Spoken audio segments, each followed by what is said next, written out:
தூங்கும் போது நம்ம உடம்பு தன்னைத்தானே கிளீன் பண்ணுது, டீடாக்ஸ்ன்னு சொல்லுவோம். இது மட்டும் இல்லாம தூங்கும் போது தான் நம்மளோட செல் ரிப்பேர் ஆகுது, நம்மளுடைய இம்யூனிட்டி பூஸ்ட் ஆகுது, growth ஹார்மோன் சொல்லுவோம். குழந்தைங்களுக்குலாம் ரொம்ப ரொம்ப இம்பார்ட்டன்ட். ஸோ அதனால தான் குழந்தைங்களை ஒரு 8 மணி நேரம் 9 மணி நேரம் தூங்கணும்னு நம்ம சொல்றோம். ஸோ 10 o'clock நம்ம பெட்ரூம்ல போய் ரொம்ப இருட்டான பெட்ரூம்ல தான் நம்ம தூங்கணும். So 10 to 5. ஸோ அப்போ அதுக்கு 3 மணி நேரத்துக்கு முன்னாடியே நம்ம வீட்டில் எரியிற ஒயிட் லைட்னு சொல்லக்கூடிய அந்த ஃப்ளோரசன்ட் நார்மல் டியூப் லைட் இருக்கு இல்லையா, அதை ஆஃப் பண்ணிட்டு எல்லோ கலர் இல்ல ஆரஞ்சு கலர், ஆம்பர் கலர் சொல்லுவோம், அந்த லைட்டை வேணா நீங்க போட்டுக்கலாம். இது ஏன் அப்படின்னா சயின்டிஃபிக்கா இந்த ஒயிட் லைட்ல வர வெளிச்சம் ப்ளூ வேவ் லென்த். இது நம்ம கண்ணில் படும் போது நம்ம உடம்பு என்ன நினைச்சுக்கோனா, இன்னும் இரவு ஆகல, இன்னும் நைட் ஆகல. ஸோ அதனால என்ன ஆகுனா, நைட்டு உற்பத்தி ஆகிற மிக முக்கியமான ஒரு ஹார்மோன் மெலட்டோனின், ஸ்லீப் ஹார்மோன் சொல்லுவாங்க. பட் அது மட்டும் வேலை இல்லை, அதுக்கு நிறைய வேலைகள் இருக்கு. ஸோ இந்த ஹார்மோன் ப்ரொடியூஸ் ஆகுறது தடப்படும். அதனால தான் நிறைய பேர் தூக்கம் வர மாட்டேங்குது. இன்னும் தூக்கம் வரலன்னு திருப்பி நீங்க போனு செல்போன் பண்ணும்போது இன்னும் உங்க பாடி கன்ஃபியூஸ் ஆகும்போது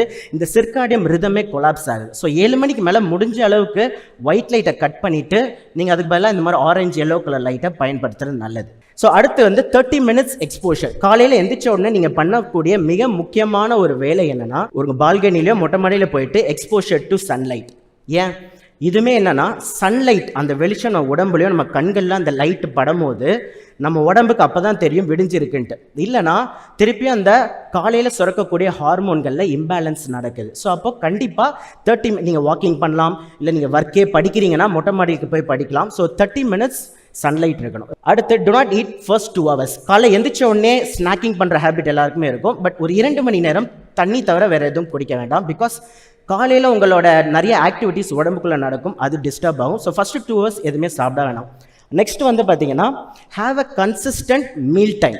காலையில் ஒரு 9 மணிக்கு பிரேக்ஃபாஸ்ட், மதியம் ஒரு 1 மணிக்கு லஞ்சு, இரவு ஒரு 7 மணிக்கு 8 மணிக்கு டின்னர்னா இதை கன்சிஸ்டண்ட்டாக மெயின்டைன் பண்ண முயற்சி பண்ணுங்கள். ஒரு 30 minutes முன்ன பின்ன இருக்கலாம்.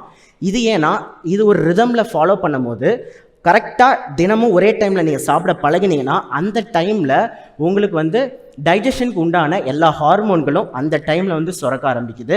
ஸோ டைஜஷனும் ஈஸியாக இருக்குது அண்ட் சீக்கிரமாக சட்டைட்டி வரும். கொஞ்சம் சாப்பிட்டாலே வயிறு ஃபில்லிங்காக இருக்கும். நீங்கள் உங்களோட டின்னரை முடிஞ்ச அளவுக்கு 7 மணிக்குள்ளே இல்லை மேக்ஸிமம் 8 மணிக்குள்ளே முடிச்சிருங்க. One of the main reason midnight biryani சாப்பிட்றது, அந்த கல்ச்சர்லாம் வந்துட்டு இருக்கு. 3 மணிக்கு வெளில போய் சாப்பிட்றது, எக்ஸ்ப்ளோர் பண்ணுறது. என்ன ஆகும், நைட்டு 12 மணிக்கு சாப்பிட்டீங்கன்னா இன்சுலினே இல்லை.